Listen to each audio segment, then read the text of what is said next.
Hi, my name is Dr. Brendan McCarthy. I am the Chief Medical Officer of Protea Medical Center in Chandler, Arizona. Thank you so much for tuning in to my podcast. Did you know in the 1880s, you could buy cocaine cough drops from Sears and Roebuck from their catalog? You just mail them 50 cents. They'll mail you some cocaine-filled cough drops.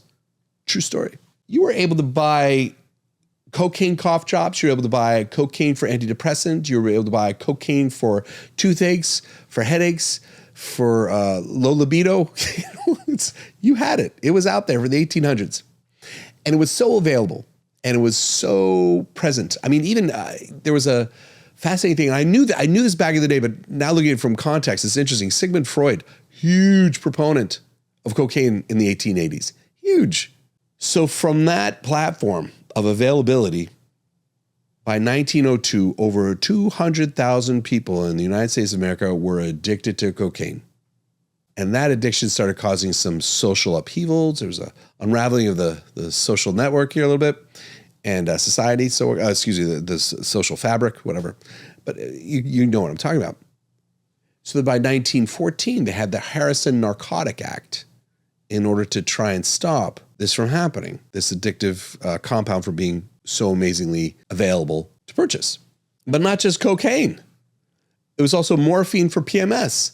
So around that time, or a little bit before cocaine becoming so in vogue in the States, we had opiates. There's morphine made its way into the States, and it was being marketed to women for PMS.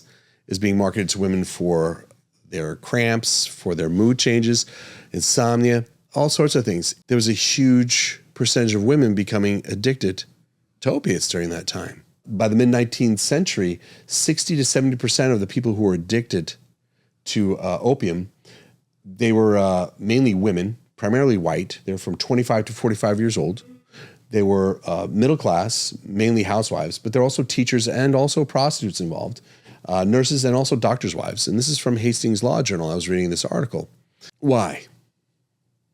Well, we could look at this from face value and say, oh, yeah, well, cocaine, that will help with pain. It is true, and it's used in dentistry still, believe it or not. I have a friend who's a dentist, and I didn't believe it. I looked it up. It's true. They use cocaine in dentistry still, where they just put a little cocaine on your gums and it numbs it out, I guess. That's why they use it. But, I've never gone to the dentist, got cocaine before, so but you'd say that, okay, dentists would use it, and I'm sure cocaine has some other benefits. I don't know. What I could say, okay, I could see back then how they're like, this is a wonderful drug for these things. All right. And morphine for cramps, sure. I can see a lot of women do have severe pain. I shouldn't laugh about that. I'm laughing because how ridiculous it is now looking back in hindsight, because the solution is much worse than the problem. Giving someone morphine for menstrual cramps is really not a good idea. There's other things we could do now. But back then there wasn't very little. And so I can understand that. I get that. Still, why? What was the driver here? Was it those things? Was it because there's a medical benefit to these people? Let me throw something in here that's interesting. And many of you know this fact. Cocaine was an ingredient of Coca-Cola when it first came out. Because guess what? It contained cocaine. It started off as anything but soft. We all think of it as a soft drink today, but it had quite a punch to it. French wine of coca was a heady mix of Bordeaux red wine mixed with caffeine and coca leaf extract. But at $1 a bottle and tasting bitter, it was a niche market. He knew that he could make more money if he could sell a regular beverage at a soda fountain, because patent medicines were sold $1 a bottle. Why not sell something, multiple drinks for 5 cents each? Pemberton went about adapting the bitter-tasting medicine in the back room of his pharmacy. What you have to do is mask it with a big old pile of sugar, which is what you find in a lot of soft drinks and energy drinks. And to sell to adults and children alike, he removed the alcohol. No one thought that cocaine was a problem. It wasn't deemed to be a terrible drug, and it wasn't. It was legal. So he removed the alcohol, but he kept the cocaine in. So let's put that into the equation for a moment together and think about it. Why did they do this then? If they're putting also in Coca-Cola, what was this? What was the idea behind it? In my opinion, in my experience and my research, seems to have been the idea you can create repeat customers quickly and easily. That's a part of business. If you get someone physically addicted to your product, they're going to come back. It saves you the money of advertising. They just keep coming back for your product. I'm not trying to be against business right now. I know it's going to sound like I am a little bit, but especially in this episode, I sound like a lot of it. And I want to start by saying, business in my mindset is when you come up with an idea that's amazing and cool and a product that you want to make, like someone who's like Otis Spunkmeyer with his cookies. You know what I mean? It's like, this is your vision. Or, here's a good story. I was thinking about whether I should use this or not, but I'm going to use it. My wife's mom and dad came up with their own business. My mother-in-law, you took this class on how to press flowers in glass, and make these little things with them. I make these little display things with them. And, when her husband came home, he's like, wow, that's pretty cool. We could probably sell those.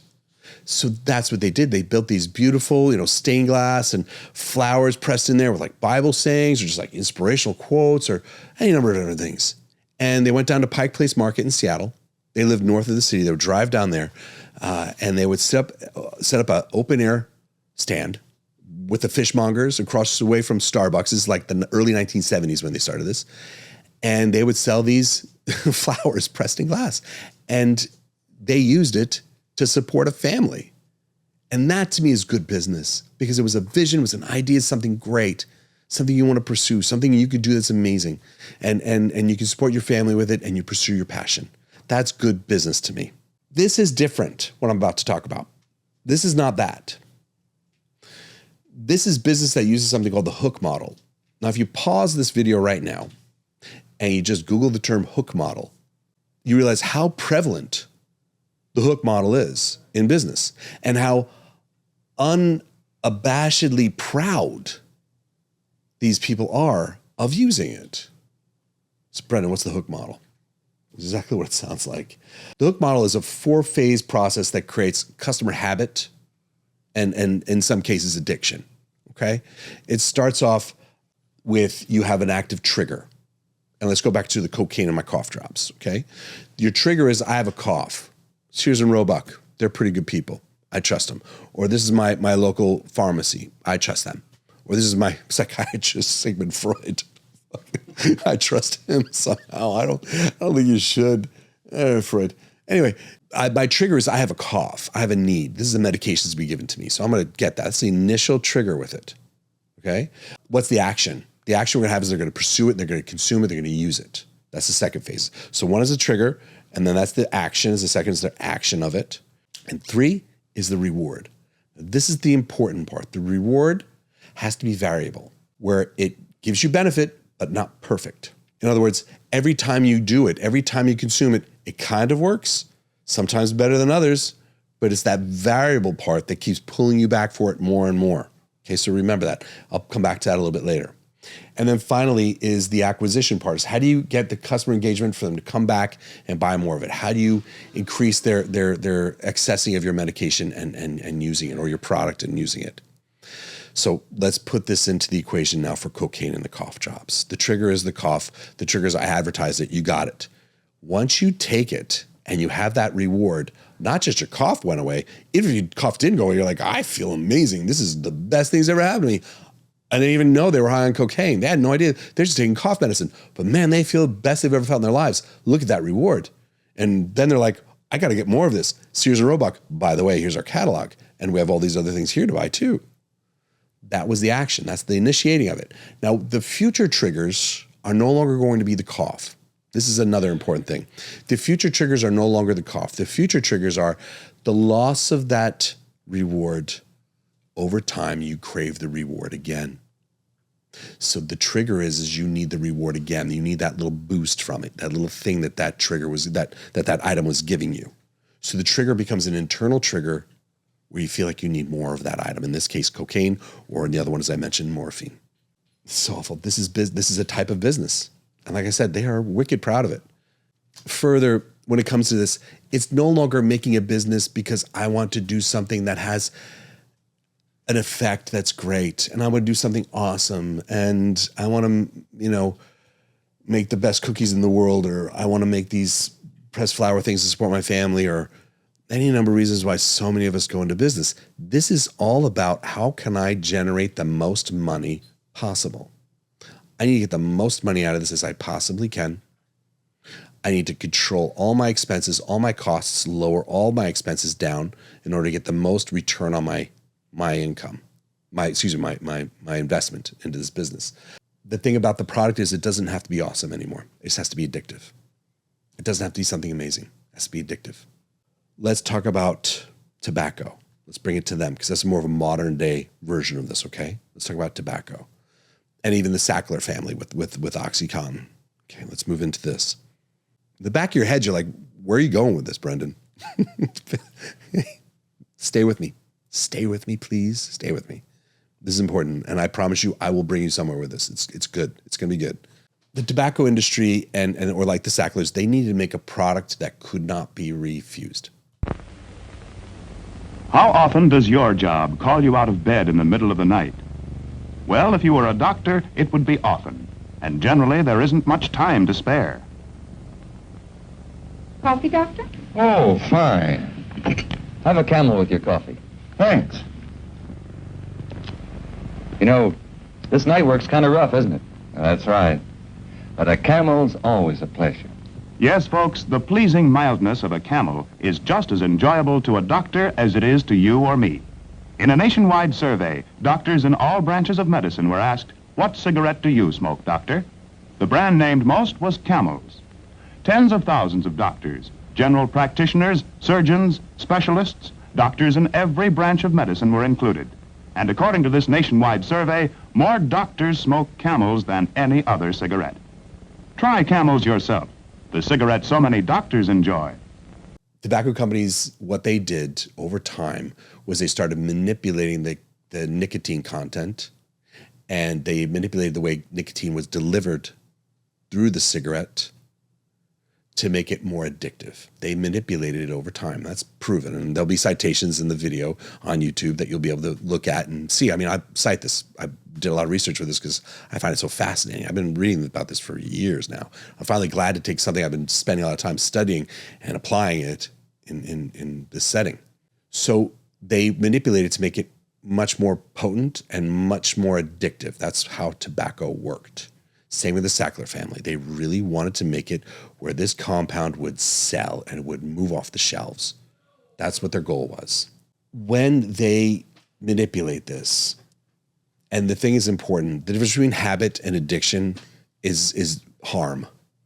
Habits are not harmful. Get up in the morning, brushing my teeth, that's a healthy habit. Get up in the morning, going to the gym, healthy habit.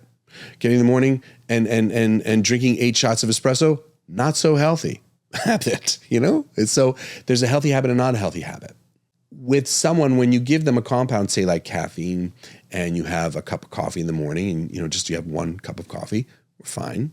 Okay, there's nothing wrong with that medically. I'm going to tell you that now, in my medical opinion. If you keep increasing it, though, over time, it will become unhealthy.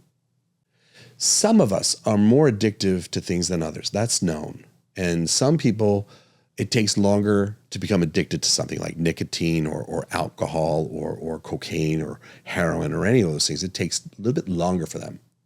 That doesn't mean they're not able to become addicted. It just means they haven't hit that threshold yet. But if you take someone, you give them nicotine long enough, or tobacco or any of those, nicotine or alcohol, any of those things, over time, they will become addicted. It doesn't matter. It is part of biology. It's just some of us have a higher threshold than others, okay? There's no shame in that either. Now that we've gone over the fact that nicotine and the tobacco industry has used nicotine to manipulate it to make it more addictive, we talked about how cocaine has been in cough drops and now and in Coca-Cola originally, and opiates were being released for women for PMS. Now we're starting to see how it was being added to it or adjusted to it to create the product to become more addictive in order to generate more sales.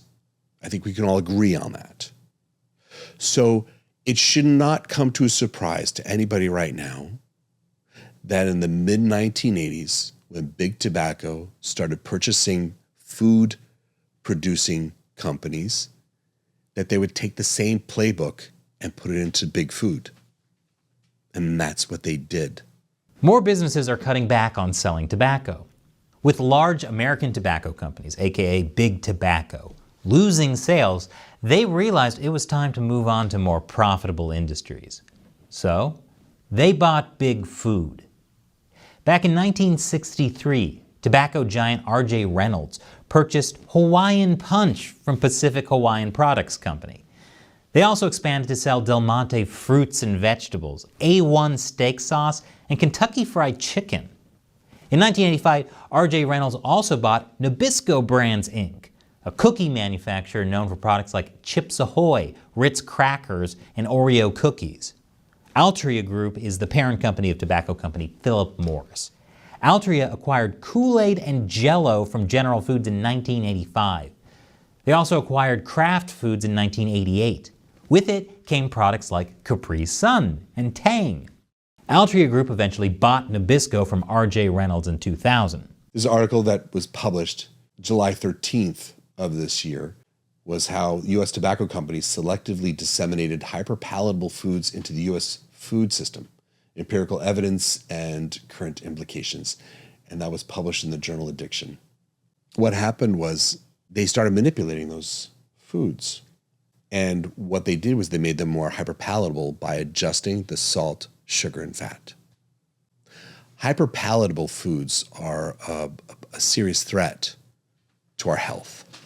As bad as cocaine, as bad as opiates. I know some people say, oh, opiates, and I know the opiate crisis in America has killed so many people, and you're right. The big food industry is also killing people. It's just doing it slower. OxyContin ruins lives much faster. I know that. And fentanyl, all these ruined lives much faster. I know that.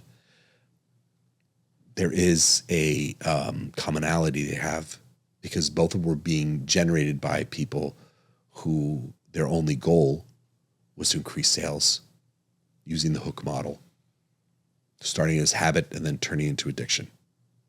So from the 1990s till now, food has been changed. They have adjusted the salt, the sugar, and the fat in these foods to make them more hyperpalatable, so it's more difficult for you to say no to it. It's more difficult for you to stop eating these foods. You notice that. I mean, anybody who eats processed food will tell you that. And a lot of us don't even understand what processed food is because it's so ubiquitous now. It's just food, Brendan. No. Anything that's made not by you is processed. It just is. Even if it's made, it seems healthy and organic or gluten-free, that does not mean it's healthy. Anytime they can manipulate the salt, sugar, and fat, they will, because it's business. No longer is it someone who wants to build something beautiful because they love making cookies or they love whatever it is that they make. You know, their tomato sauce they grew up making, and now they're going to bottle their own and put it out there like Prego. Look how much sugar is in Prego. And then for all you Prego lovers out there, let's go to Prego Tradizionale, right? I would love to see some extra virgin olive oil or something like that in here. We start off with tomato puree. Once again, the inferior puree, not the whole stewed tomatoes. Canola oil. So these are the two only bad ingredients here, but it's canola oil, terrible for you, and sugar in the tune of 4. So 1 teaspoon of sugar in half a cup. Really bad news here, you guys. These are things we become addicted to without knowing. This is why I'm bringing this up. When my patients present to clinic and their blood sugar is high and they're overweight and they can't control this, me just telling them you got to cut your calories is not doing good work. Me telling them to cut their calories and saying you got to go down to 1,000 calories a day or whatever the calculation is, because there's a calculator I do. This is the ideal calories you should be doing for weight loss, and you can do all the math on that all you want. But if you're not addressing the addiction on the patient, you're getting no benefit. It won't work.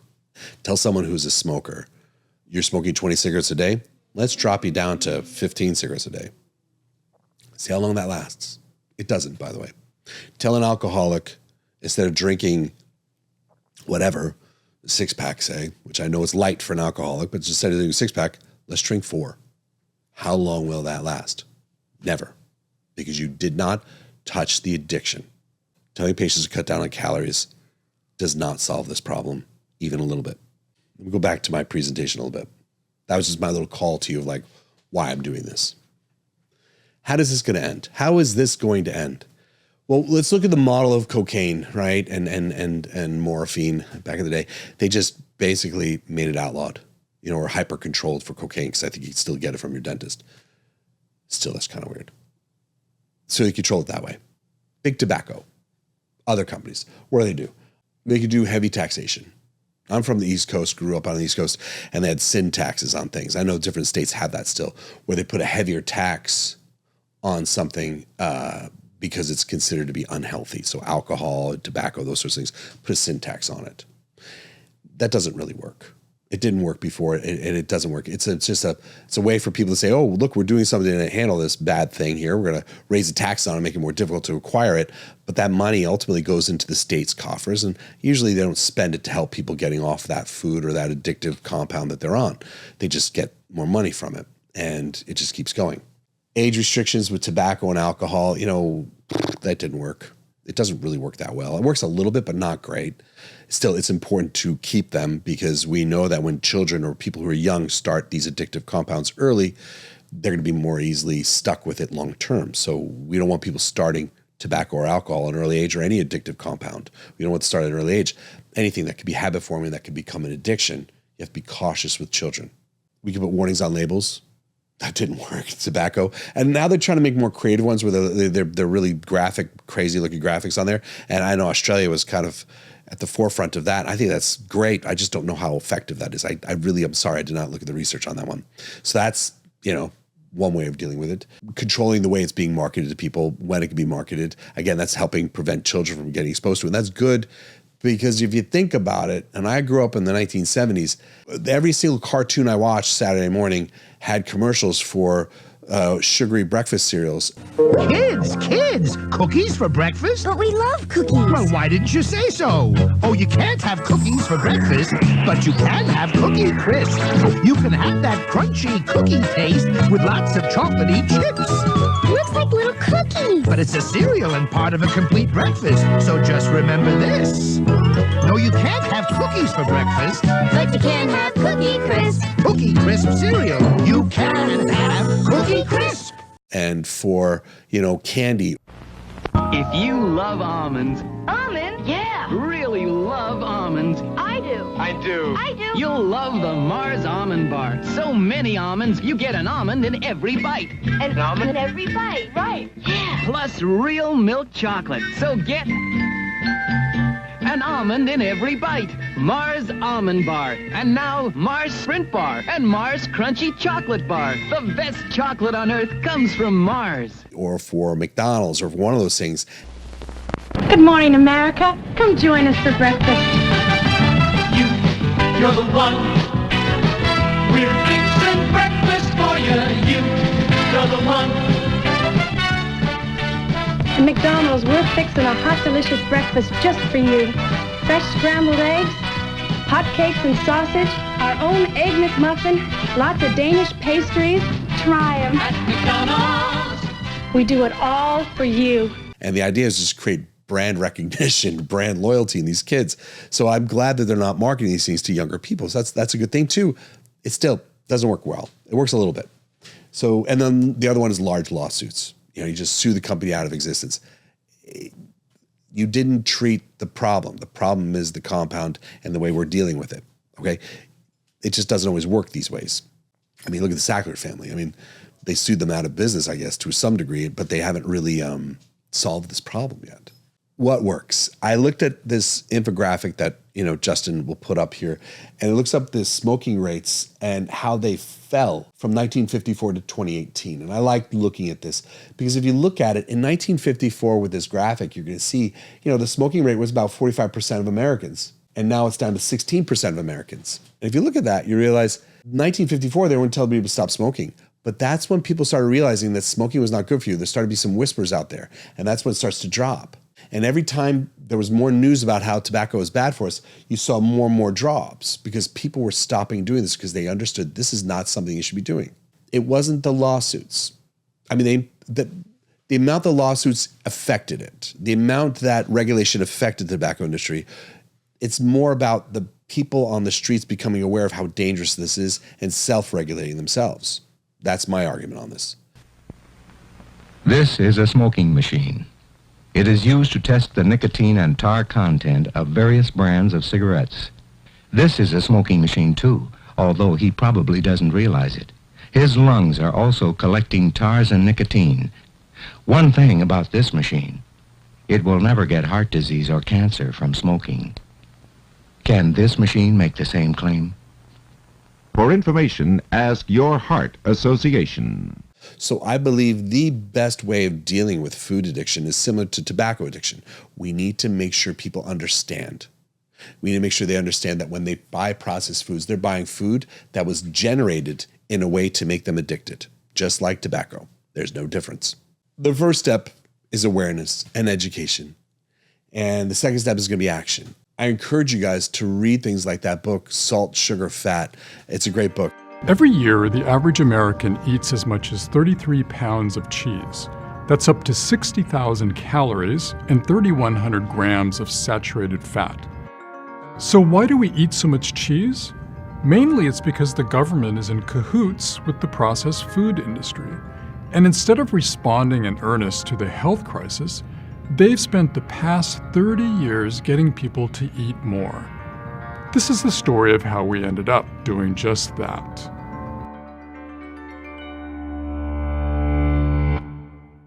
Brilliant book. That was a really informative book for me to read. And I want you to start looking at processed foods for what they are. These are things that have been manipulated in order to manipulate you to become more addicted to it. And then to the best of your ability, quit. The thing about quitting smoking for people and nicotine is the more they go after it, the more they try and quit, the easier it gets to the point where they do stop. You may think to yourself, I can't give up my chips, or I can't give up my whatever it is that you eat. And I promise you, you can. I promise you, you can. It just takes dedication and time. We will do more podcasts on this in the future because this is important. This is something we actively treat in my practice. This is something I actively work with my patients. And I'll give you some of the things that work well with us in clinic at future episodes. So, thank you so much for tuning in. I hope this was helpful. Please like, share, and subscribe. And please comment. These comments mean a lot to me. This was meant to be kind of an overview episode today about, the food, how it's been manipulated. There will be more out there. Please comment. Let me know what you're interested in with this. Let me know what would be helpful for you. And I will work on that. So thanks again for tuning in, and I'll see you next time.